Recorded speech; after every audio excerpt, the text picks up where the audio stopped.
Hello everybody, I'm Dan Valenti of planetvalenti.com.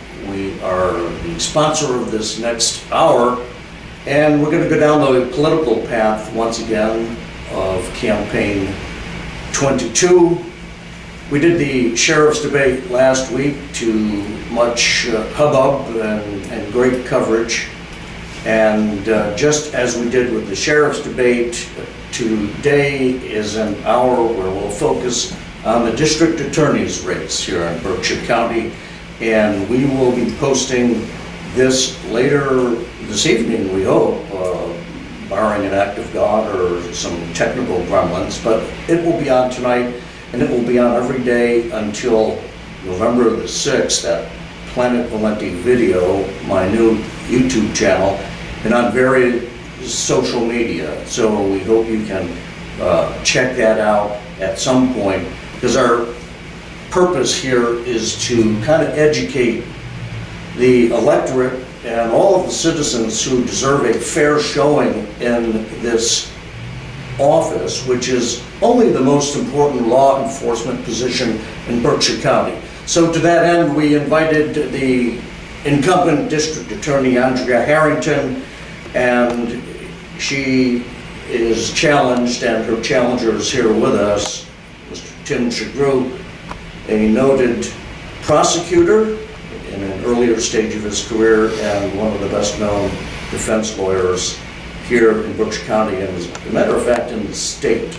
So let me say right off the bat that as you can probably see, Andrea Harrington did not have the common courtesy to let us know in person, either through herself or through her campaign, through her spokesperson, Adam Webster, a high-priced ringer that she brought in out of Boston to kind of act as her mouthpiece.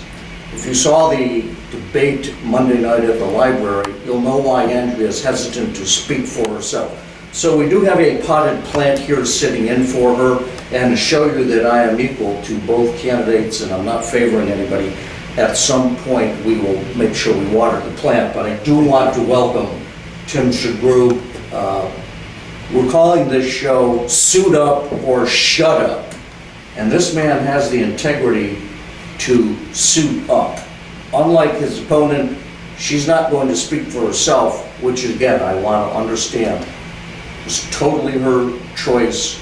And Tim, before we went on the air, you mentioned that you did the same thing I did early in this campaign. You actually sent her a letter and invited her to participate in forums. Did you hear back from her? No, and I think it was either early, first week of July or second week of July, we sent a letter to the Harrington campaign and actually requested that we'd like to be able to get some debates and forums established between now and September 6th because it's July. And we want to get that response done and kind of plan stuff up. I never received a response back to that. I've never heard from her campaign to this as we speak here today. So we did the NAACP and League of Women's Voters and ACLU forum on August 3rd. The NAACP wanted to do another debate afterwards, and I explained to them the date that they want to do was a conflict, and I suggested, why don't we just make that into a debate instead of a forum? Because I'd rather have a debate than a forum, quite frankly. And we were told they couldn't do that, and since that time, as it's gotten later into the game, we scheduled up the Mass Dems in North Adams. I scheduled up the one with the Berkshire Brigades on it's going to be on August 30th. We coordinated with those. I spoke to you early on. You asked me, as you asked both the sheriff's candidates, you told me both the sheriff's candidates were coming on. You asked me if I would come on, and I said absolutely. In fact, I went back to research this. The timing of it is interesting. On July the 18th, we exchanged communication where you committed to doing this forum. As of that time, I had every reason to expect that Andrea would choose to show up. She has not done that. Then on July 15th, we hear about the NAACP debate, which they set, curiously enough, just a few days after. I'm not saying there's cause and effect here because I can't prove that, but sources have led me to believe that they created and backfit a conflict of interest to provide cover for Andrea not being here today. If that's true, that will reflect on her. So let's make this an hour about you. Sure. And about your campaign. Sure. I'm curious, I hope you wear the glasses today, because you look like Atticus Finch when he puts them on, I swear to God. But I'm curious to know, was there a specific moment that convinced you, I gotta do this? Things are out of hand. Yeah, well, I started receiving calls some time ago, and then, it was in the back of my mind for a while about doing it, what I've seen happening over the last 4 years, going back to the situation where she tried to get a district court judge thrown off the bench. And one of those cases was mine, and so I had responded with force at that time. I was kind of concerned about that. And again, I was concerned because it was an ex parte communication with the regional administrative justice, with the judge. Ex parte Meaning without me being there, or without the defense lawyers being there. We're in an adversarial situation. I can't just call up the judge and say, hey, I want to tell you about my case. It's not ethical, it's not legal. You're not legal supposed to talk about cases. But she sent a letter detailing particular idiosyncrasies of cases and what this judge rulings were on there. And of course, the regional administrative justice, clear Judge Tyne, indicated she is an excellent judge. She had done everything properly. So that really, at that point in time, caused me some concern. And then a couple of cases that had come up over the last 6 months, it really caused me concern. As you know, I've been in the courtroom a long time, and I've tried a lot of cases. Well, you said at the library debate, 36 years, just about every day of which this man has been in court litigating. And I thought one of the highlights of the previous debate, which I think was your first in-person with her. That's correct. The NAACP first debate, as the next one will be, came through on Zoom. And to have a Zoom debate is like watching Hollywood Squares. They should have put you in the middle, but in the Paul Lynn spot, but they didn't. So this was your first chance the other night, and it came up that you asked her at a point in the debate where you could exchange questions. And I forget what Andrea asked you, but you asked her, I'm paraphrasing, to name her top 3 appearances as a litigator in court. And basically she looked like Ralph Cramden when he was You actually ended up answering for her. I did. I talked about the only Superior Court case that she tried was in this particular either January or February, with a case where there was a confession and a gun under the individual's seat. And it was a very strong case for the Commonwealth, very, very strong case. And she lost it. And I indicated that she then, thanked everybody for her opportunity to be able to get some experience and try a case. But this is no place for a district attorney to try to learn and do moot court and try to be your first trial. It's just these cases are too serious. Well, and that caused me concern. This is a huge point, because as I said in my introduction, the position of district attorney, it's the top law enforcement official in the district, which is all of Berkshire County. Right. And I guess the tenor and tone of law enforcement stems from that office. Absolutely. And remember, it's district attorney. It's attorney. The word attorney is in there. That means we're lawyers. We should be able to litigate. We should be in the courtroom. This is not a position for the district manager to manage an office. This is the district attorney to be an attorney in the office. And that would be Rich Mahoney in this case? Well, I'm just saying, I think the district attorney should have experience to be able to try cases. I have experience to try cases. And I think what she answered the question on Monday night was that she doesn't have the experience to try cases, and that what she wanted to do is that she says I'm an administrator or manager. Well, this isn't district manager, this is district attorney. And so I think it's important that everybody realize this is an attorney's role. And I think that you need to have the experience and the 36 years of seeing things on a daily basis, so you understand not just the players, not just the judges, the probation, and all the people that go into the criminal justice system, but also the scenarios that come up to you. All different scenarios come up all the time. And to have that, you must, I firmly believe you must have the experience in that. And then when someone asks you a question within the office, they want to ask you a question about, well, how do you do this? When your district attorney can't answer that, that's an issue. And I'll also point out that you've had experience, as I said in my intro, on both sides of this. Yes. As a prosecutor and in the last 28 years. 28 years as a defense counsel. Yeah.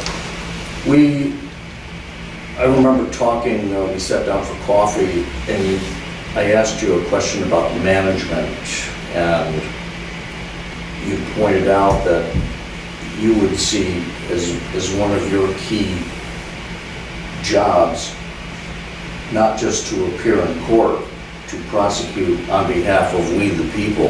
This is the Commonwealth's lawyer we're talking about. So whether it's Andrea Harrington or Perry Mason or Atticus Finch or Tim Shabru, this is the lawyer that represents you, the person who has been wronged, allegedly, in some way, by someone who has just basically said, no, I'm not going to follow the law. So you would be the guy. In addition to being in court, you also talked to me about the importance of managing the staff, Right. including training. How do you think the current DA has done in respect to that, and what would you do? Well, as I think we talked about before, as you know, that I used to teach for the National College of District Attorneys Association. So I have taught lawyers over the years about how to prosecute cases, and I did that even started in the 1980s. And I taught at the University of Houston every year, and I would teach prosecutors how to do cases. What about ADAs on the staff? Well, ADAs on the staff, I think when you come out of law school, you don't have a lot of practical experience. So it's important to send them to these type of programs to learn arson, DNA, investigations such as fingerprinting and ballistics reports. So that needs to be done, and people need to be taught that. And when you can't, if you don't have the ability to teach that, it's difficult. So you should at least send them to the National College of District Attorneys Association, which hasn't happened. So I think... So she has not done that? Not that I'm aware. I've never seen anybody go to the National College of District Attorneys Association, which is, I think is a big... I was always a believer in it. And the other thing we used to do when I was even in Springfield as a prosecutor, we would meet all the Superior Court people. I'm talking about the top level people. We would meet on Friday afternoons at 2 o'clock for 2 hours and go over a scenario, sort of like a Belichick first and goal type of situation. Yeah. We would go over 30 seconds, first and goal. That's what we would do. We would go over a scenario. What is the DNA case? How do you handle that? So we did that on a weekly basis, and it helped me learn a lot, even though I had a lot of knowledge at that point by trying so many cases. But we did scenarios like that. And I think it's an important part of the experience. So there are good people that need to be trained, and we could get them trained. But I just see a lack of training from the leadership now. Wow. There's no truth to the rumor that she's been asking you for private coaching on how to do the DA's job? No truth to that whatsoever. Okay. You're in front of the cameras here, and you're talking to thousands of potential voters out there. In my blog, www.planetvalenti.com, I refer to those anonymous, nameless, honest people that go to work every day, they pay their bills. I call them my fictitious couple, Mary Jane and Joe Kapansky. What do you tell them right now about September the 6th, which, by the way, will decide your next district attorney, since there are no Republican candidates? What would you say to them? What I say to them is that I'm hoping that, and I'm confident that I will get your support, because I bring confidence, because I've had the experience of all these years, to the district attorney's office. The public needs confidence back in the office. Law enforcement community needs confidence back in that office. There's a disconnect between state police, local police, the sheriff's office, and everybody with that particular office right now. Again, this is the top law enforcement person in the county. And if you're the top law enforcement person in the county, the top litigator, the top attorney, you must bridge that gap between law enforcement and the DA's office. And you must be able to, A, train them, make them the best police departments and police forces we have, and they're willing to do that, keep them updated on the law, and prepare them for trial. And this has been a lost confidence between the district attorney's office and law enforcement. That's why I received so much law enforcement support. You got the support of SPAM, I did. Police I did. Association I'm very of Massachusetts. proud. Right. Talk about Yeah, that. I'm very proud of being endorsed by SPAM, which is the State Police Association of Massachusetts. That's 25 to 30,000 state troopers across the state of Massachusetts. Both of us were personally interviewed. Both of us spoke to the committee that was deciding who they should endorse, and they have endorsed me wholeheartedly and unanimously. So that shows a lot. I'm meeting with I've already met with the chiefs of police. They can't publicly endorse me, but I know I have the support of every single chief in Let's this county. talk about that. Yes. You know, before we went on the air, we're filming this on August the 17th. It'll be on air tonight and until September the 6th. But we were talking among ourselves here, the staff that's making this broadcast technically possible, about the shooting that was held yesterday. Right. Maybe 1,000 yards from people in the common enjoying Shakespeare and company. Right. Children in the splash pads playing, and nearby there was a shooting. Which brings into, in a circuitous way, the Pittsfield Police Department. And we were saying that if they don't show up, obviously they would be there on a scene like this. But for a theft, let's say, of under $1,200. Right. I've heard from many of my contacts in the police department, and they are the enforcement arm.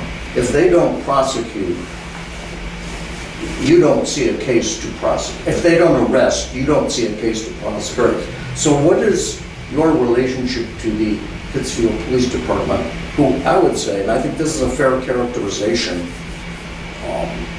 are on pretty bad terms with the district attorney, at least from what I'm hearing. Yeah. What is your relationship? My relationship, and it's kind of funny because, again, to speak about this, is that I've cross-examined police officers. It's not just Pittsfield Police. I have a great relationship with all the police departments. North Adams, small departments, down in Sheffield. 30 towns, 2 cities. That's right. And so, and each of those, and even Great Barrington's, is a large, block of voters as well. And that department, I know personally Paul Storty, who's the chief of police in Great Barrington, and I know Deanna Stroud, the chief of police in Dalton. They all support me. And these are people you have to remember, I cross-examined them the last 28 years. Put them on the stand and try to share their story. Absolutely, over and over again. We did at the end of every case, we went outside, we shook hands, and we just said, "Where's your job? We do our job, we do it professionally." We treated each other professionally. And they respect me, they respect how I've handled cases. They respect the fact that I have the knowledge and the wherewithal to do these cases. And you know what they said? Next time I learned something. Next time, said, I'll be better prepared. And those are things that we've done over the years. And so to find out that 28 years I've been cross-examining people, and let me tell you, it's really hard on the other side if you're a police officer being cross-examined by someone that's got the experience that I do. But I've gotten their respect. And as their respect, they're all supporting me. I'm meeting with the Pittsfield Police Association this week. I'm hoping to get their the union endorsement. And even though the chiefs I've all been dealing with, I have a great relationship, is the answer to your question. From every single department in Berkshire County, from Jason Wood in North Adams, Paul Stewart in Great Barrington, Deanna Stroud, and of course the chief in Pittsfield. So I think that I have a good relationship with them, and as a result of that, that helps us. Going to the question you asked about the larcenies, is that one of the problems that I found, especially from the areas closer to Pittsfield, is the police departments are getting frustrated. They do an investigation. And $1,200 is a big amount of money. And let me just say, it was new to me. We were thinking before we went on the air that it was thefts up to $500 or less would not be prosecuted. You're saying that the law now allows basically... Larceny under is less than $1,200. So a lot of those cases get dismissed before they get anywhere. And certainly shoplifting cases get dismissed. So I'm going to give you an example. There was a Lennox store owner that recently had been a theft from him, they were stolen from him. So the police do an investigation. And they're frustrated because they do an investigation, an arrest happens. Before the ink is dry, the case is dismissed. So when that case gets dismissed now, the police officers are frustrated too. They're doing their job. And so they're on this. They're not told it was dismissed. And I would tell you, in my office, I am going to make sure that every lead investigator is going to know the result of the case, and they're going to have input in the result of the case. They don't have to agree with me. So I'm going to make sure that their word is being heard. I want to make sure I heard you right. You're saying now that if a police department goes through the process of investigating, making an arrest, and the case is dismissed in court, they are not notified, under the current district attorney. They are not notified. And I can tell you that the chief of police in Dalton recently, she was accosted by an individual, and the person fled and they were picked up. And as a result of that, the person was arraigned this morning, and I talked to her later in the day, she was never even informed. There was not a no contact put on her, they didn't tell her any of that. And so that individual that threatened her is out there without any conditions of release. She was never informed of that. They're not informed of the decision-making process. So what happens? That's crazy. Yeah, and It's like saying they're not part of the Right. law enforcement system. Right, and I don't say that they have to agree with what the DA's office is going to do, Sure. but just give them an input into it, because Sure. their lives are at line when they go out and they do that. Absolutely. But let me go back to that story in Lennox. So this individual, police do an investigation, they're frustrated, so the individual, the same person comes back in, steals from him again. The third time, he approaches that person. The third time, coming in to steal from this business owner in Lennox. And this isn't just Pittsfield, this is Lennox. And this time, he gets accosted by the person stealing the merchandise and gets hit with a rake and gets 17 staples in his head. Not one prosecution came out as a result of that. That is disheartening to me.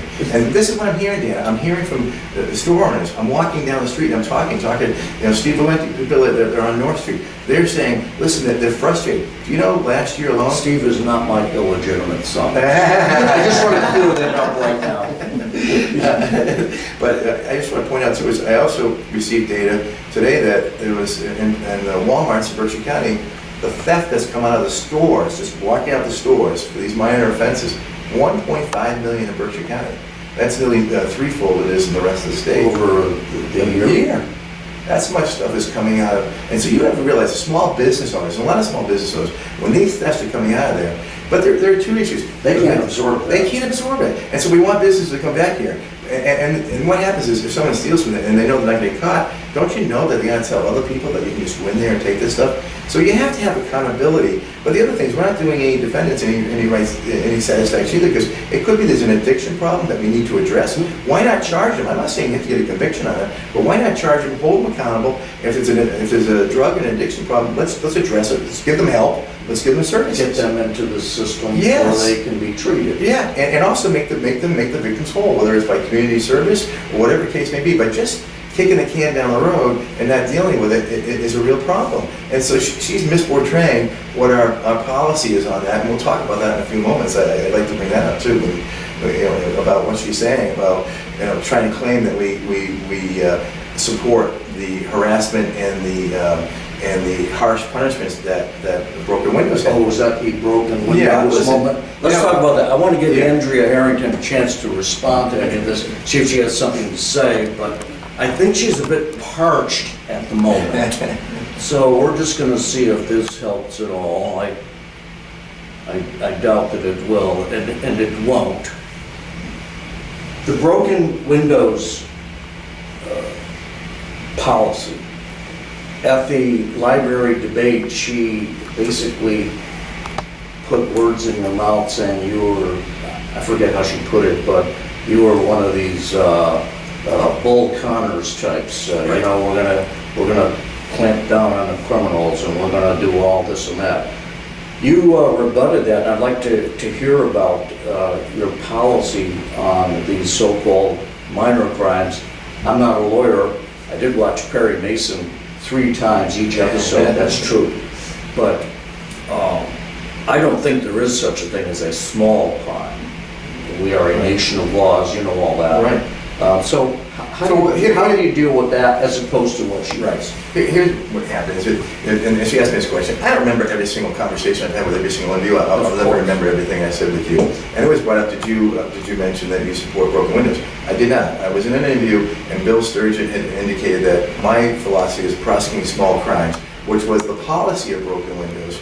I said it was similar to that because I feel that we really should prosecute the thefts, and we should also help people get off I think drugs. the vast majority of ordinary people would agree with that. Right, and I also want to make sure that if someone's got a substance abuse disorder, we prosecute them not to get a conviction, but to help them get off drugs and get that set. I've been saying that all along. The problem, and I said that was similar to the broken windows policy. Now I remember using the word broken windows. If I did, and I didn't remember that, that's on me. I don't remember the word but I can tell you what I've been saying since day one, and you know this, because I talked to you months ago. I've been talking about the same thing, is that I believe fighting the small stuff, which is the making sure we get help for people. What the problem with the broken windows policy in New York City was, that was over harsh treatment, and it was over harsh punishments. So people were being accosted by the police. That's not, we do not agree with that at all. But I do agree with the underlying policy. I don't want to say, I don't like to use broken windows. I believe the underlying policy of taking care of small cases that are thefts, making the victims whole, and also people that have addiction problems, to getting them off addictions. So she's saying this because there are no other issues in the race. So because she knows I have the experience. She knows I'm the qualified candidate. So she's saying, well, he's not telling the truth. That he did say it was broken windows policy. No, I said since day one, and I'll reiterate this on your show today, that I said over and over again, what I believe in is sweating the small stuff, prosecuting the thefts, and getting people to help, and also getting the victims to help, prosecuting the drug, the people with substance abuse disorders, getting them off drugs.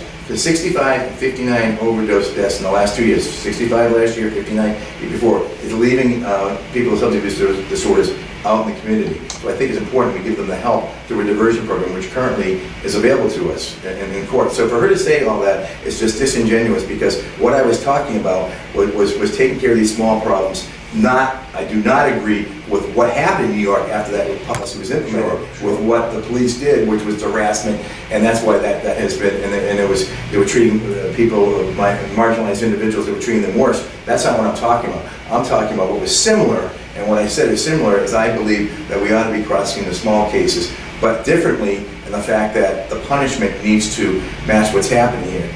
Let people get dismissals, not get convictions, not have the harsh punishments, and not have the harsh consequences. So our young people that may have strayed into the criminal justice system have a chance to get off the drugs, have a chance to make rehabilitative changes, and do that. That's what we're talking about. But she's trying to turn this campaign into is saying that when we believe in a policy.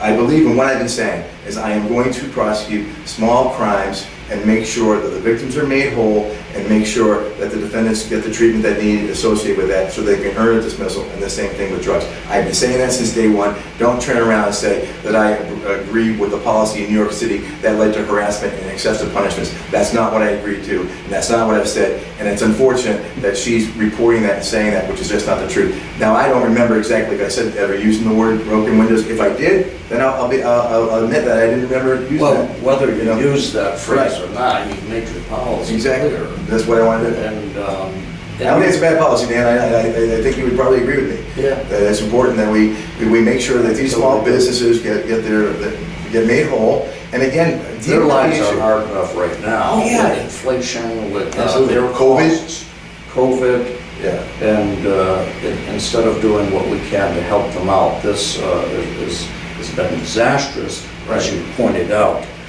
I want to get back to a question that was left hanging in your previous debate, and that was the Laquan Johnson case. She brought that up first and said that she was going to address it in a closing statement. Right. She never did. It was brought up again during the debate, and she provided no information on that. And I wanted to give you a chance to air your thoughts on it. And if you could just review the case, correct me if I'm wrong here, but it was a case that stemmed back to 2019. He was charged with gun possession. Illegal possession of high-capacity firearm. Would you like to see the indictment? I actually went to Superior Court and I brought the indictment with us today.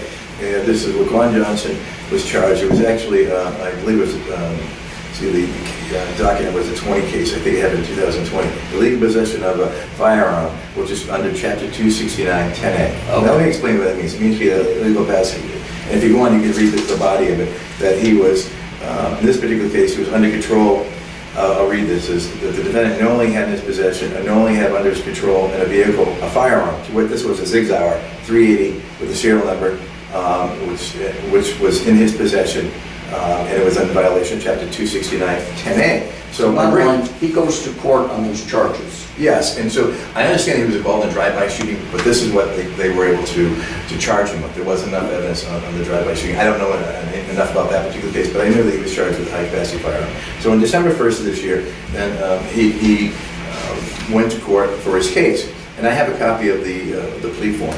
Now you see this right here. That's why I want to say my credibility is important. So I'm showing it. Here it is, 269-10A. Let me explain what 269-10A is. 269-10A, that's the indictment in the Superior Court that you're holding there. 269-10A carries, it's in legal possession of a high-capacity firearm.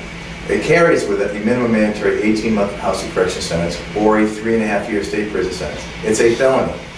So on December 1st this year, with that case, they appeared. You mean last year? Yeah, I said, excuse me, 2020. I'm going to show you. This is the tender of plea form, okay, for Laquan Johnson. I want you to see now where it says up here, purpose of the plea, amended to. Do you see the word amended to? Mm-hmm. For purpose of this plea, this case amended to, illegal possession of a firearm, 269-10H. Now, 269-10H is a misdemeanor. It does not carry 18 months or 3.5 Went years from a felony to a misdemeanor charge. And he pled Yes. with, based on the deal offered him by the DA? Correct. And it was an unagreed plea, so they asked for this contains up to 2 years in the House of Correction with 1 year direct. So that means they were asking for 1 year with a balance suspended. Just so you know, understand, a 1 year in the House of Correction means you're parole eligible in 6 months. Okay, so that's it. So you're going from, that's what you're asking for. Now, you've already told the judge we're reducing it down to a misdemeanor, so I'm sure the judge can see the writing on the wall. So the judge ends up giving this individual, and the defense asked for 2 years probation. The judge in this case ended up giving the defendant 3 years of probation. But you had it, 18 months minimum mandatory, and an 18-month sentence, you can't So get out of that jail. case was, is it legally, the proper term to say the case was basically thrown out? Well, it wasn't thrown out, he was found guilty of the misdemeanor charge. Okay. The How much felony was time gone. did he serve? He didn't serve any time. So he Now- got 3 years probation. So fast forward. Now, this is a man, again, charged with illegal possession and associated with, this was never proven and no charges were filed, with a drive-by shooting. Now, fast forward us in time to April of 2022. April 2022. Now, on April 22, it's alleged, now it hasn't been proven, it hasn't gone to the trial yet, but it was alleged on April... Innocent until proven guilty. Innocent until proven guilty, but on April 1st of 2022, Mr. Laquan Johnson was charged with the shooting of 2 individuals in a car, resulting in the murder of 1 of the individuals. So there was 2 people were in a car, they got out of the car, and my understanding from the facts of the case is that these 2 people were gunned down and 1 person was killed. As a result of Laquan Johnson. Would you hold Andrea Harrington personally responsible? I owe the reduction of the sentence responsible for that happening. I don't think this case should have been reduced now. I also know, and I've been following them, the number, and I'm sure you have, I know you have, is seeing the number of cases that are illegal possession of firearms that are being reduced down and pled out in the last 6 months is pretty significant. And I plan on getting that information. How would you change that? I really, first off, our police officers are at risk out there. And not only, I know they have vests and they're wearing them, but we're seeing weapons come in now on a repetitive basis.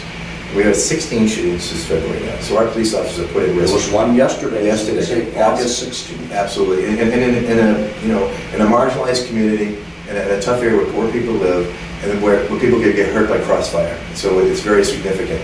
So the fact of the matter has been so many of those shootings, and now we're seeing hollow point bullets coming in, and the police are at risk.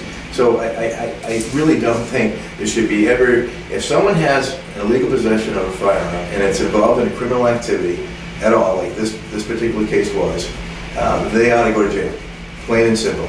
And if you've got the availability to do that, we have tough gun laws in Massachusetts. I have my license to carry. So it took me 6 months to get my license to carry many years ago. You packing now? No, I'm not packing now. Just checking. But I got my license to carry. I had to go through a class. I had to go through a mental health background check. I had to go through a criminal background check and a Pittsburgh police. Our son went through the very same thing. Yeah, we have to do it. Lawful possession. Yeah, and so it took us 6 months to get, my wife and I both did it. It took us 6 months to get our license to carry. So I Is your think, wife packing? she's not bagging either. And so, in any event, what my point is that we have good gun laws in Massachusetts. They're very strict gun laws. Yes, we do. And I believe that people right to bear arms, but I believe that because of our good gun laws, we're pretty safe. But if we don't enforce those gun laws and we just reduce them down, then we've got a problem. And so by reducing these cases down and getting rid of them, well, what's the purpose of having these good gun laws? So I have a zero tolerance of people that are involved with criminal activity that have illegal high capacity firearms. That plain and simple. I have also very little tolerance for people bringing in 200 grams of heroin and fentanyl into Berkshire County, coming in from the pipeline from New York City and the pipeline from Springfield and Holyoke. I have a real problem with those things. I want to be tough on those particular crimes. I understand when we get people straight into the criminal justice system, a 20-year-old that may be selling to support their habit, they're completely different than a heavy-duty, high person that's selling drugs. We are still fertile ground here. There's still not this was virgin territory, if you will. So the drug dealers are coming in because it's greedy. It's all about money, and it's big money. So they can come in here and they give the drugs away at first, get people addicted to the drugs, and then what happens after that? We end up with our community being marginalized by drug activity, drugs coming in. And I can't tell you enough just how dangerous fentanyl is. Just the smallest amount that's added to any drug. It could be someone buying cocaine. Fentanyl could be added to it, and boom, we have an overdose. And 65 in Berkshire County last year. 65. Think about that. 65 sons and daughters that lost their life. The year before, 59. So and I get, that's why I say I want to make sure if someone's got possession of drugs, let's help them. Because I can tell you right now, an addict is not going to go get help unless we get them, because the lure for that heroin is so high and that cocaine is so high. You got to help them get through it. Well, that's a great point, because those services are there now. They could walk in and make use of those services and say, look, I need help, I need to get off this. They don't do that for the most part. That's why you won't, because the lure for the drug is so incredible. But if you hold people accountable, say, listen, you're going to get charged that crime, but you can get the case dismissed. I don't want people getting, especially young defendants that haven't gone on a criminal record, I don't want them getting a criminal record. They've been clean up till now. Yeah, I want to get them clean, and I want to get them productive. I mean, in terms of a criminal. Yeah, no criminal, and that's most of the cases we see. They've never been in trouble before. They got someone offered them drugs, they're addicted to it. Now they make you selling a small part to substantiate the habit and to support it. So I think those people, we need to get them off the drugs, treat them appropriately, and then help them out, because then it breaks the cycle of someone on substance abuse, and it also stops the thefts, and it stops the potential of overdosing on the drugs. So I think we, as a community, as a district attorney, I think we have an obligation to help people that come into our system that are young people and even people that have never had a trouble but get involved with drugs, because my philosophy is twofold. We are going to be tough on hardened criminals and people that are rapists, murderers, drug dealers, people with illegal weapons. At the same time, too, we're going to do criminal justice reform and help out, because we had the Criminal Justice Reform Act of 2018. It still has to move further by giving substance to some of these programs, and to do criminal justice reform to help out individuals that have strayed into the system that don't need to be in there, because we are seeing that it's the marginalized communities. But those marginalized communities are the ones where the drug dealers are going, and it makes them unsafe. So that community is not safe. I want to make those communities safe. And that's what I'm talking about. By being able to do that and going to the courtroom, I could try the case. I could try a case tomorrow. And that's what we need. And I want to bring in, I've heard Ms. Harrington say before that you can't bring good people to Berkshire County. I don't agree with that. I think we can get people, good lawyers, to come to Berkshire County, as long as they know they've got a district attorney that has experience, that is also someone that you can reach to and speak to. I don't want to be called DA, I want to be called Tim. I've told you that all along. It's never Mr. Sugar. I always did. I like to be called Tim. You can call me Tim because I'm not, my head isn't that big. I really don't care what the title is. I don't have to be called Mr. DA or DA. I want to be called Tim. I'll help you out. If you've got a question on something, there's no bad question. In the district attorney's office right now, I don't want to be able to say, you've got, I want to lead by optimism. I want to lead by example. Let's help you learn the kind of stuff. And I don't think that's what's currently happening. The only DA that I've ever heard about who set a worse record in court than Andrea Harrington was Hamilton Burton. Who never won a case against paramedics. I want to ask you back to cross here.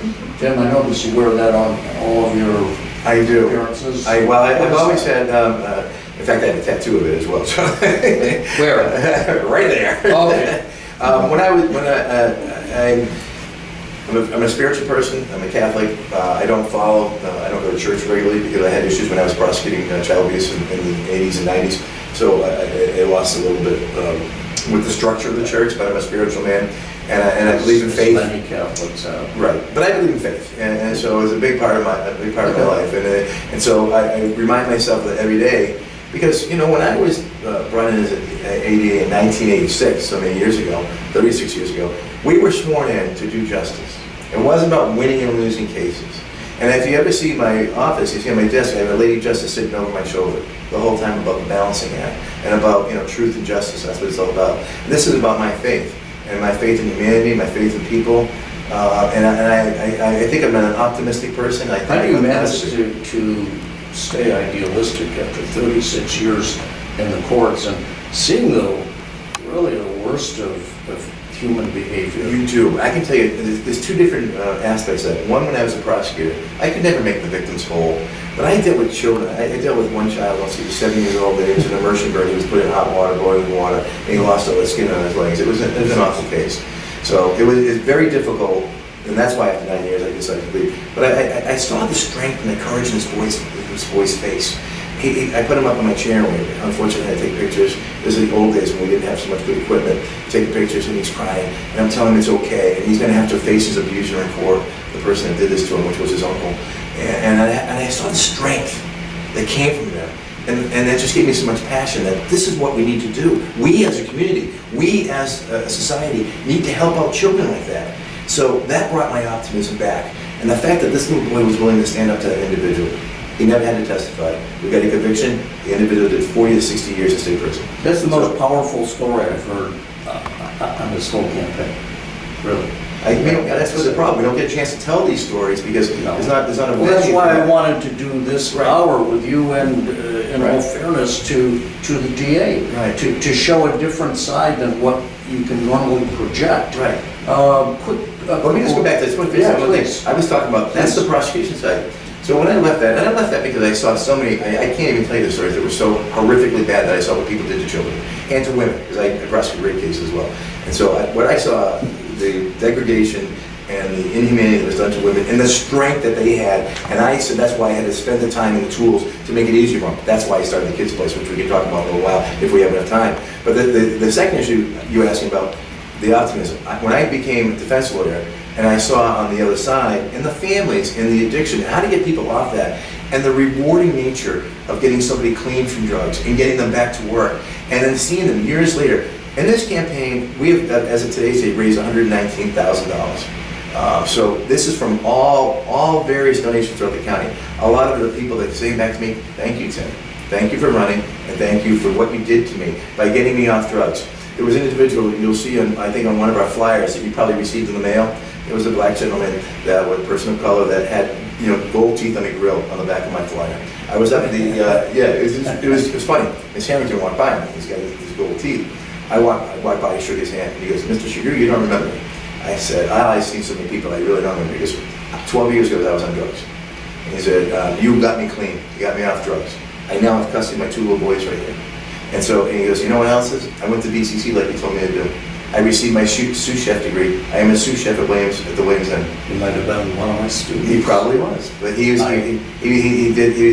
now works as a sous chef, and he wants to become a chef. So that's the success stories that I've had by being in the defense side, and I said that's what I want to bring to our DA's office. You took comp 1 and 2 from me, and Did you recognize him? When you said that, yeah. I do, and with the chef, and I have to say that, just as you... Tony was his name, you may remember as Tony. I do, and I've had thousands of students, but there are some that stick out. Right. And this is an interesting coincidence. This was not planned, we did not rehearse this before we got here, and there's a line of thinking that does go back to Christianity and most of the religions that says that if you can save one person, that's right, through your time on earth, basically you've done well. You've done well if you can do that. Right. And that's what led me to do the Berkshire County Children's Advocacy Center. That was a great risk to myself when I started to do that. Now, I've been prosecuting, like I told you about these child abuse cases. So I was doing it down there, and when Jerry Downey got elected, they asked me to come back to Berkshire County. And right after that, there were a bunch of child abuse cases that had to get caught. I think that's probably one of the reasons why they really wanted me to get back here and get started. As a result, I did all the other kind of cases. But I came back here, and I met Detective Joseph Collis, who was a Pittsfield detective. And he had a group called Citizens Against Child Abuse. But when we came back here, he said, Joe, we got to get some big convictions first because the cases are all backed up. So we tried a very serious case. A man abused 6 children, and there was bestiality involved with dogs and animals. It was a horrific case. And to make a long story short, we convicted him, and he got 72 to 108 years. And that was by Judge William Simons. That was the highest sentence in the United States at the time for child abuse case. So we got notoriety. And then, if you might remember, I tried the Lanesboro bus driver case, who molested all these children on the bus. I think back in '93, I think I tried that case. And we secured a conviction on that. And then in 1993, I incorporated the Berkshire County Children's Advocacy Center that we call the Kids Place. It's now the Berkshire County Children's Advocacy Center and Domestic Violence Center. Still up and running. It's still up and running. So what we did is in 1995, I saw the Red Cross building, so myself and Paul Prachi, who was not a judge then, became a juvenile court judge. He was my 9th grade algebra teacher. Lennoxon, right? Did you go to Lennoxon? 9th grade at St. Joe's. Oh, St. Joe's, okay. He once called me up to the blackboard after making a remark, and he said, "Mr. Valenti, I suppose you would like to come up here and solve this problem." Well, went up and solved the problem, which had to do with hydraulic equations or something. And I sat down in my seat, and I remember Chuck Trzynka, who is now an economist at the University of Indiana, is sitting in front of me. Paul takes his chalk and he fires it at me. Oh my God. And I reached up like this and caught it behind my head. And after that, he had the class give me a standing ovation. So I know Judge Parachi. He was incredible, and he's the one that did Shakespeare in the courts later. Yeah. But him and I, at that time, we saw this building, and I had an anonymous donor that was willing to give $140,000, but they wanted the guarantor. So both Paul and I guaranteed $140,000, which was a financial risk for him. Put your money on the line. We put our money on the line. We purchased the Red Cross building, which could only be used for nonprofit purposes. And as a result of that, we got the GE Elephants and we refurbished the building. And then we hired an executive director. And that opened in 1995 and is still open today. 27 years later, my baby with Joe Callias has turned out to be a big part of our community. And it has saved and made less trauma for so many children throughout Berkshire County. You'll never know how many lives. You never know how many lives. Never know. I mean, that's what I'm finding this out during this campaign. I have just seen so many people coming back to me and said, "You did this for me," and I don't remember. I didn't remember Tony's face until he started telling me a story. Then I remembered the case. Well, you know, with Kids Place, you put your money on the line, and this broadcast is called "Suit Up," which this man has done, or "Shut Up," which are Andrea Harrington has done, and if you've got the time, we can go just a little bit longer. Yeah, I've got all the time in the world. I told you, when I commit to something, and I've done that before, I've committed to other races. This guy's all in, right? Oh, yeah. Yes. Oh, yeah. Oh, yeah. That's correct. And, you know, when I said that, and earlier too, I said I could do anybody's debate, but you know, people are asking me to do debates now. I'm still running my law practice, and we are scheduled At the end of same year. time as he's campaigning. Yeah. Well, I've been I tried 3 cases in July. Have you mastered the art of bilocation? Oh my God! I tell you, I was Like so Master Appeal. I'm incredibly tired. Let's put it that way. But if it wasn't the fact that this means so much to our county and so much to me, I have the passion, I have the enthusiasm, and I have the knowledge. It's almost like your campaign has, I'll invent a slogan for you, "Enough is enough." Right. And you get the sense of this. Yeah, I just think there's so much that I can give to the community. And before I forget, sorry. Yeah. Body cams and dash cams for Absolutely. police. Absolutely. No question. No question. So let me tell you a little bit about body cams and dash cams. Currently, Massachusetts State Police use them. And I'm going to tell you, the rank and file of the police departments will tell you they like it because it's good. So, but it's not easy to set policies and procedure. State police have adopted policy and procedure. Sheffield has established now, they have dash cams and body cams. I think they're wonderful. The police will tell you they're wonderful. And what's really good about that, I had a case recently, and it was whether or not someone had done something at a hospital, and we had the body cam to see right away what was done and what wasn't done, and it was very helpful both to the police and to the defense. So it's important that we have the ability to do that. So Pittsfield is working on, I understand they're working on, we got to get body cams, there's no question. Do you think Pittsfield will eventually? Yes, they just have to set the policy. I know that Chief Wynn just has to establish the policy. It's not an easy thing for him to do. I know he's working on it. that unilaterally, or does that go through the mayor and the council, or? I'm not sure. I don't do municipality work, so I don't know that. But I know that Sheffield did it. I know that the state. I know that Dalton wants to do it. I know that they're working towards it. I think that it's so much better for all of us if we have dash cams. So on the whole, you would say it's a no-brainer? It's a no-brainer. Everybody needs to do it. But what has to happen, it's very important that the policies and procedures are correct, because we don't want anybody just to turn the cameras off. It's got to be when you turn them off, when you turn them on, and then we know, for example, if somebody's being stopped and pulled over, we know from the camera what's happening, and then we know from the body cam what's happening in the interaction between the police officer and the particular person that was stopped. So that gets rid of a lot of the inequities and the biases and the prejudices that we see. So I think it's very important to have. Same cameras are on you, Yes. same audience. This time you're addressing Andrea Harrington. What would you say to her? Well, I would just say to her that, I appreciate that she wants to be a legislator, but this is not a legislative job. This is a job for an attorney. This is a job for someone that's going to work in the community, not just administrate. This is a job for an attorney. That's why it says district attorney. We need to have people in the courtroom that try cases, that know what they're doing, and be able to secure convictions. We need convictions for people that are significantly destroying our community. At the same time, too, we need to take care of the marginalized people who strayed into the system. That's what I'm about. Two sides. Remember, I told you about this Lady Justice. Oh, you sit in my office, you'll see. She sits right behind my shoulder.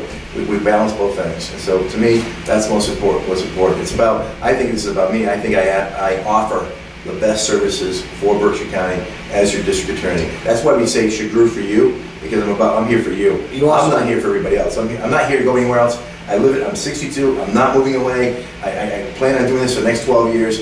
I wanna give back to the community. So when we say Chagru for you, we're talking about you. I'm here for you, and we'll be available to talk to and speak with, and You also have another line which I think resonates among Mary Jane and Joe Kapansky, and that is, I put people over the powerful. Yes. Which kind of sums up really your whole philosophy and some of the points we've discussed today. What do you make of your opponent's past controversies and their problems? Caught driving the wrong way on a one-way street. Caught driving, if I'm not mistaken, with a suspended driver's license. Sheer amount of staff that has exited her office, including Jean Kempthorne. Yes.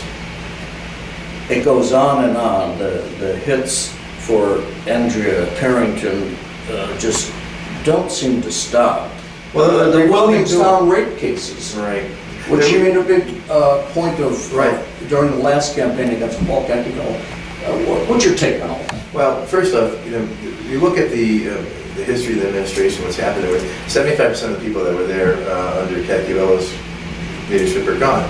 But since that time, she hired all new people, right? 38% have left. One way or the other, whether she's fired them or they've left on their own accord. Almost 4 out of 10. That's right. That's a lot. So the constant turnover, and the juvenile court, the diversion person that's in charge with DA's diversion is the 5th one in 3.5 years. What does that tell you? I did not know that. What did that tell you?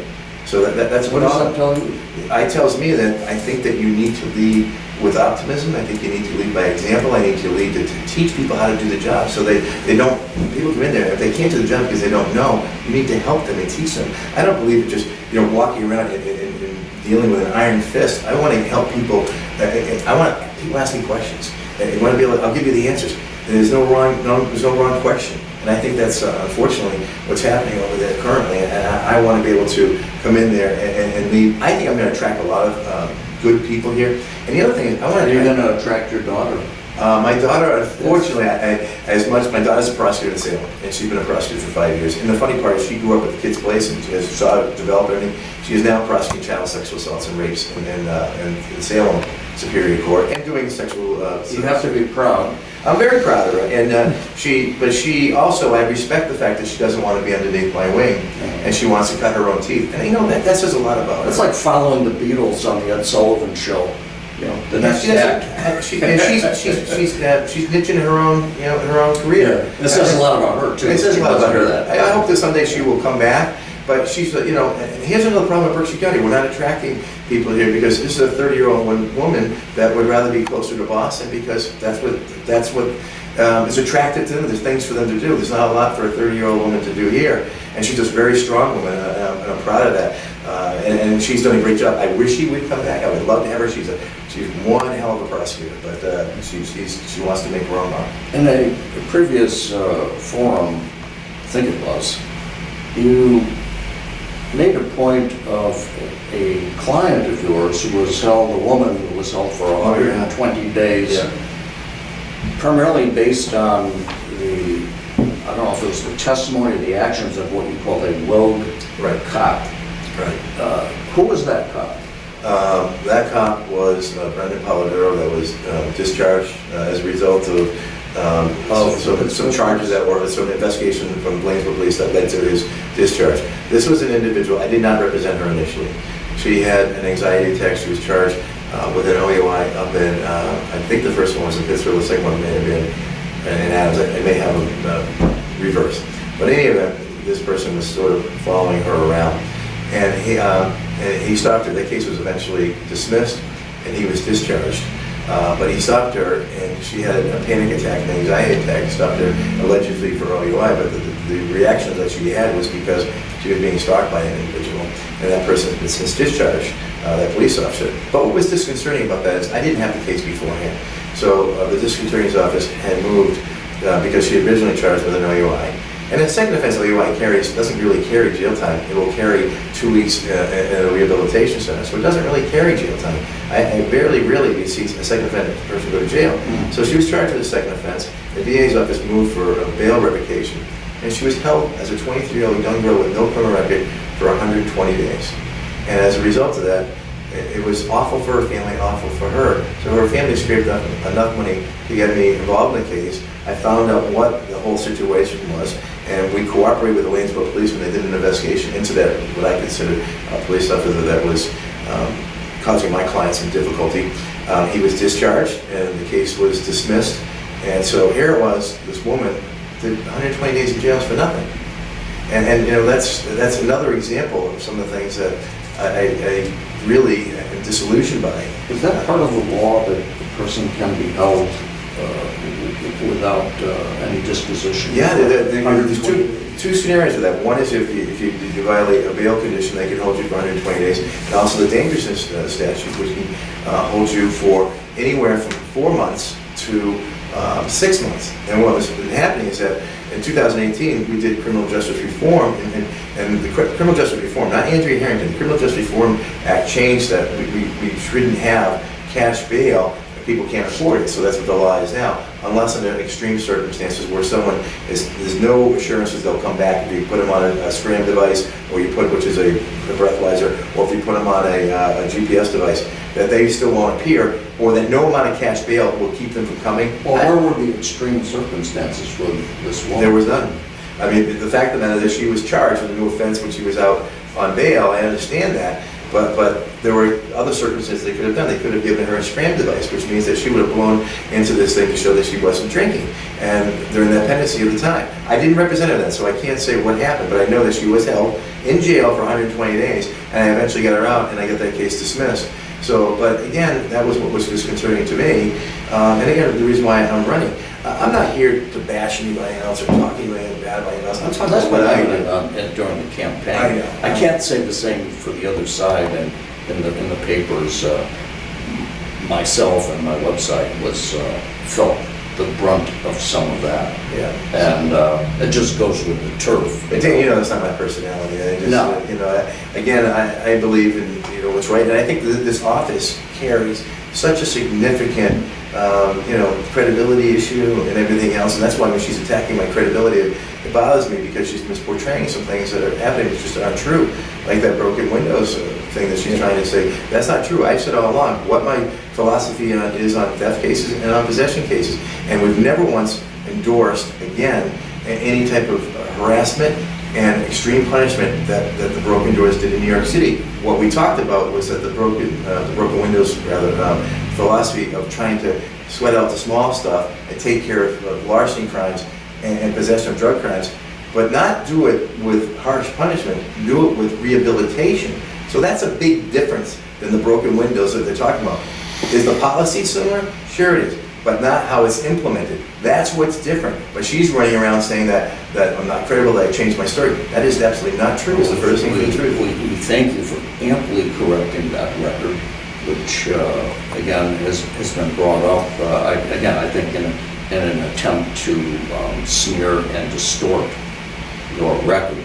Right.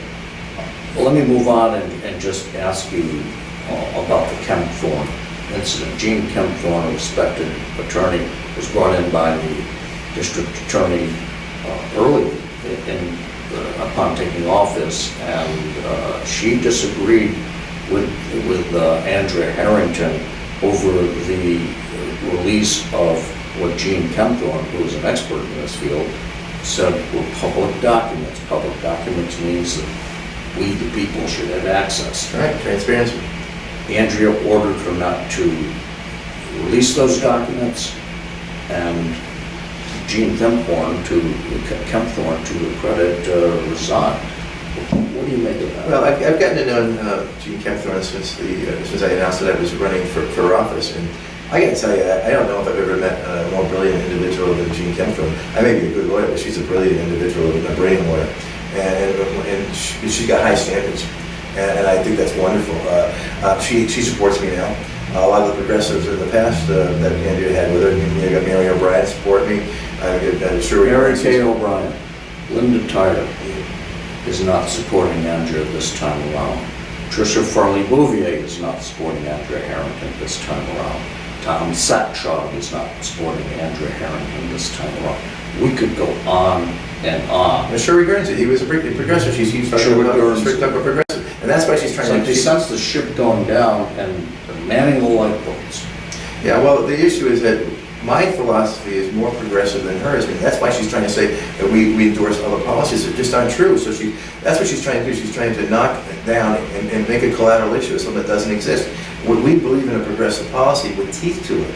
So, but at the same time, too, I also believe, and we have to be strong, tough prosecution on the criminals. That's the the kind balance. of progressivism that I think, just again, the ordinary common folk that tries to keep their nose clean understands Right. and really wants for our criminal justice system. Yeah.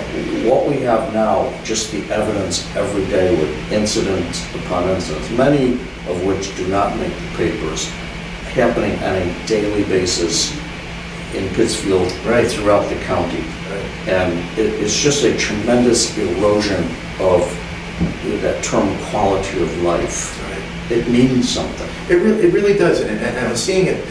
Actually, there's other people like Judy Knight from Great Barrington. She's on our side. She's ran against Ms. Harrington before. But these are people I consider real progressive. And she talks about things that just aren't true. I went down to Great Barrington last week and met She with meaning Andrea Andrea Harrington. Yeah, I went down the other week, and she claims that we're going to support ICE and all this other kind of stuff, which is just not true. The district attorney's office has nothing to do with ICE. We prosecute serious felony cases, and if there are consequences as a result of ICE because of that, that has nothing to do with us. It has to move more with the sheriff once those people are placed in there. But she sort of tried to portray me as saying that we're going to round up immigrants and whatnot. That's just so far from the Put truth. the children in cages. Oh yeah, it's just so untrue. I was down with this organization, Great Barrington. It's wonderful. It's Which called organization? This is VIM. It's Volunteers in Medicine. So what they do with the immigrant community, because we have a huge immigrant community coming in from Latin America and from Brazil. So they help them and give them services, help them find housing, help them get help. And I met 2 hours with them last week, and they understood we're not looking. And we would never call ICE. It's not a situation where we would call ICE. We would look at cases individually as well. And if I see someone that's a 20-year-old kid that may have immigration consequences, never been in trouble before, gets found with in a drug case, or gets charged with even selling a small amount of drugs, we will take that into consideration. So because I don't want the punishment to exceed the crime, and then we will make sure the case gets reduced down so ICE doesn't come and get that individual. But we don't call ICE. We have nothing to do with ICE. That's a federal organization that's got nothing to do with the district attorney's office. Another thing that she's trying to show up there as a collateral issue to try to say and try to go against us, but that's just not true. We're gonna make sure our victims are made whole, that people are innocent until proven guilty. We'll prove those cases in the courtroom. We'll get those convictions, and if there's collateral consequences for serious drug dealers, rapists, and other things, I can't control that. That happens once he goes to the jail or to the Department of Corrections. And on top of that, if there are low-level cases that someone needs to be treated appropriately and the cases reduced down because they've earned it and they've taken their responsibility and their accountability, I'm willing to deal with those cases and reduce those cases down so that deportation wouldn't happen in those scenarios. She thinks that a 25-year-old person is still a child. Right. That's what she said. I'm not making this up. Okay.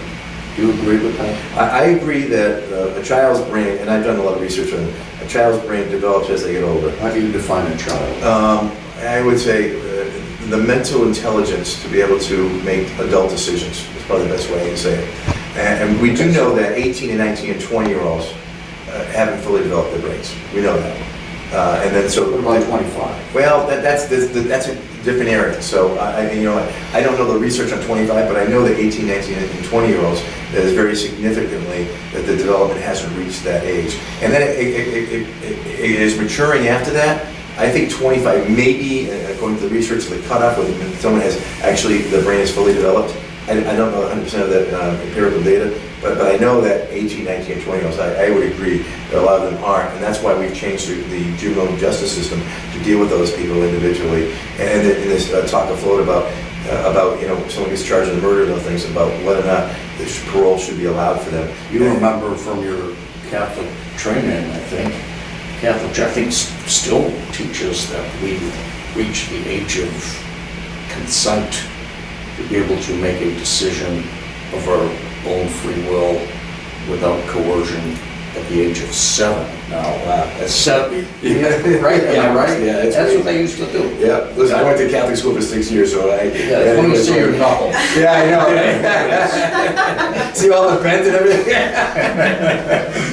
So you know what I'm talking about. Yeah, I do.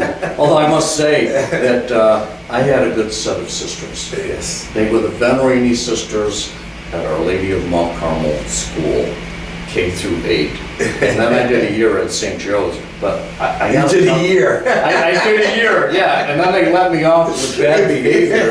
And I switched to Pittsfield High School for grades 10, 11, and 12. And I just have to say, to support private Catholic education, or even charter schools for that matter, when I got to public schools, I was so far ahead of everybody in grammar and reading. The 3 R's. Yeah. Yeah, we had that down, didn't we? We had it down, including memorizing poetry and all of that Absolutely. stuff. And we started off with religion at the first thing in the morning, if you might remember that, Yeah. But again, like I said, I'm a spiritual person, but I don't really. Well, you made a good point though when we talk about the definition of children. I've known people that were, in their 50s and 60s and 70s that were mentally just children. Right. And you wouldn't think of dealing with them in the same manner. Right. And you know what I'm hearing? It's just like I'm thinking of my days on the other side of the desk in a college classroom and teaching, that every student, just like every case, is unique. And, Right. And I think these tweaks in the law are trying to at least give guys like you more flexibility in dealing with the person in front of you. That's the whole Criminal Justice Reform Act. And so I said this, and we've had this conversation before. You have your own DNA, I have my own DNA. And every single case has its own DNA. Every single case is different. And we're not Boston, we're not Baltimore, we're not San Francisco. We are Berkshire County, we're Pittsfield. We can handle those cases on an individual basis. So we should be looking at them, not objectively, subjectively. So we look at them individually. What are the unique circumstances of that particular case? Because in 36 years, in the court of every single day, I have not seen the same case twice. Never. Every case is different. So we have the availability to treat these cases, get your lawyers trained, get your ADAs trained, let them make their discretionary decisions, and then be able to treat people individually and look at the scenarios of their cases and be able to do that. We are lucky we still can do that. That's the type of community we live in. And it's so important that we keep that going and that we keep working together as a community. And again, the Kids Place is a good example of that, how we responded as a community response to child abuse, and it's still working 27 years later. So there's lots of, we could talk for hours. I could talk to you about bringing a mental health court to Pittsfield like Springfield has, which is what I want to do. I have a lot of social programs that I still want to have brought in here. I want to deal with the addiction issue, but I also want to deal with the other issues such as mental health and doing a mental health court like Springfield has. Because you bring in a mental health individual that may be suffering from anxiety, depression, put him in a crowded courtroom on a Monday morning after really being in a rain from the weekend is a scary thing for someone that's dealing with that. Could be bipolar disorder, whatever. If we could treat them separately, and also 2 issues, help them get the proper, you have a psychiatrist, get the proper medication, and number 2, to get the underlying therapy and help that they may need. So there are programs and stuff like that that I want to implement, but I know that when I walk in there, I'm going to have a lot of work to do to get caught up for cases. We have 9 murders that haven't been tried. We would like to go on forever. I know, sorry. We're calling the show Suit Up or Shut Up. It will be aired from now, beginning this evening on August the 17th until September the 6th, 8 p.m., and probably even after that for the curious. on Planet Valenti Video on YouTube and various social media. But I did want to take the chance, Jim, we'll go a few minutes more. Sure. Okay. Yeah. There was something important that was kind of stuck on the end of a previous debate when you were asked to list the priorities upon taking office, and you mentioned the Conviction Integrity Unit. Can you tell us what that is, and or why is it? Why did you list that as one of your most important priorities? Well, remember, drive down the street now. How many marijuana shops do you see everywhere? About 3,212. Yeah. So I look at those, and I remember, doing the work I did when we had minimum mandatories for kids that were selling, 19-year-old kids selling 2 joints. We do 2 years in the House of Correction. And then, and with a school zone violation being a felony. So they've done their time, they're done, and it's over with. And it's unfortunate, but I think we need to look at the criminal integrity unit and also look at other convictions to make sure that they were done appropriately. But those cases, there's a lot of cases you take a look at. Should that be part of your staff? Well, I want to make an integrity unit part of the staff, and they're going to look at old cases to see whether or not, especially the marijuana cases, because just look at the volume of marijuana that's being sold, and kids and even adults went to jail for marijuana possession. So I don't think it's fair that it follows these people around for the rest of their lives. So what would be done in retrospect? Well, there's lots of things to be done. You could always dismiss the charges that were there from before, motion to trial. There's lots of avenues. One of the ways is also to deal with the legislature with district attorneys to try to get the law changed so that those get expunged from your record, because if it was a case that wouldn't be legal now, I'm not talking about if someone has 40 pounds of marijuana or someone that's involved with drugs and other guns, but I'm talking about someone that's a simple marijuana case, that sells a couple of joints to somebody. And I also think you need to look at, you gotta have an integrity unit because we didn't have it before. And the integrity unit can look at past ones, you can look at current cases that came on in, look at things that, Tucker case, for example, take a look at that, before you bring indictments. In Springfield, we had a screening stage when I was a prosecutor. We would screen the cases before we get in to make sure that those things hadn't happened.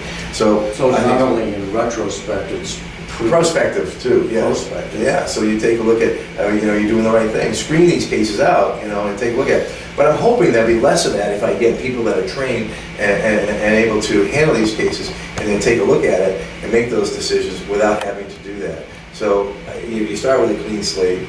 We got to pick up all the old cases that are there. I know, so many people said to me, "Are you crazy walking this? You know what you're going to walk into? You're going to walk into a big situation you're going to have to fix, and it's going to take me a while." The buzzsaw. But I'm the guy to do it. I got the optimism and the passion. I know. So we worry about everything, don't we? Right. We do. Just a couple of questions before we wrap this up. Do you consider Andrea Harrington a professional?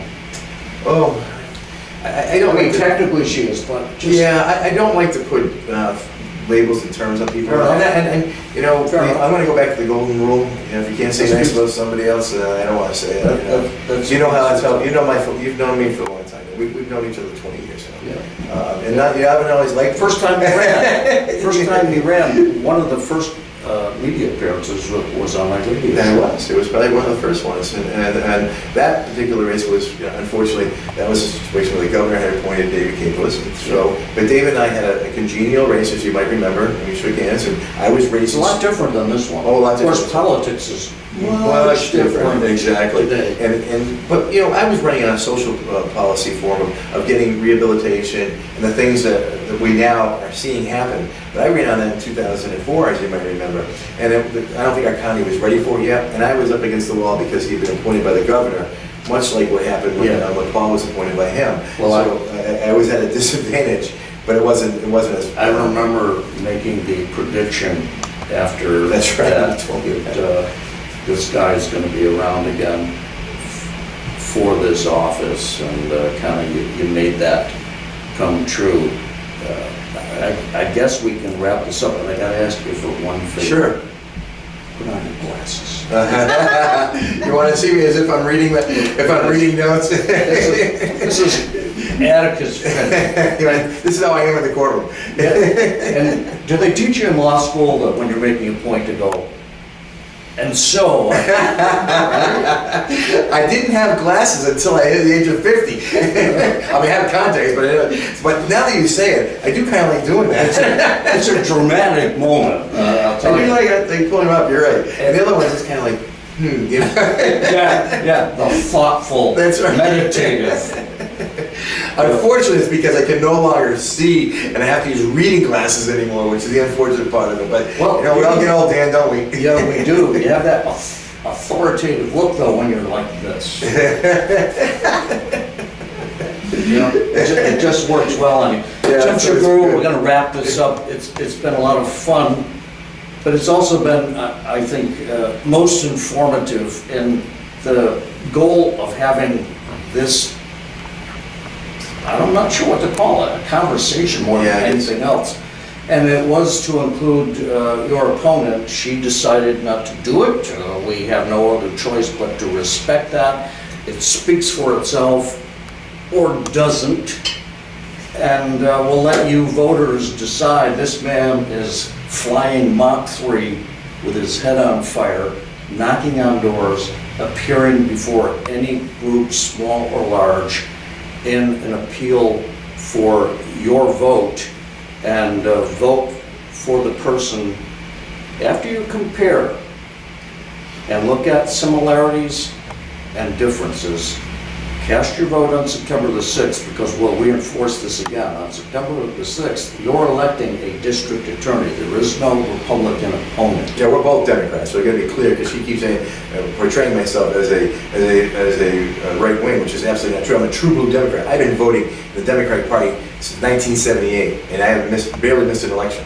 So I'm a true blue Democrat. So, and this is it. This In is the spite race. of that, we I still know, love I this know, guy. but see, I don't like being told I'm a right No, wing I- when I'm not, you know, and so. Well, like I get the said- misinformation then. I said, I've been accused of being this wing, that wing, you know, and I like to say that, you know, you need both wings to fly. Right. So that's the only way you stay up in the air. Tim Shagru, thank you Thank so you. much for joining Thank us, you. man. I appreciate Good luck the in time. the Thank you. campaign. Thank you.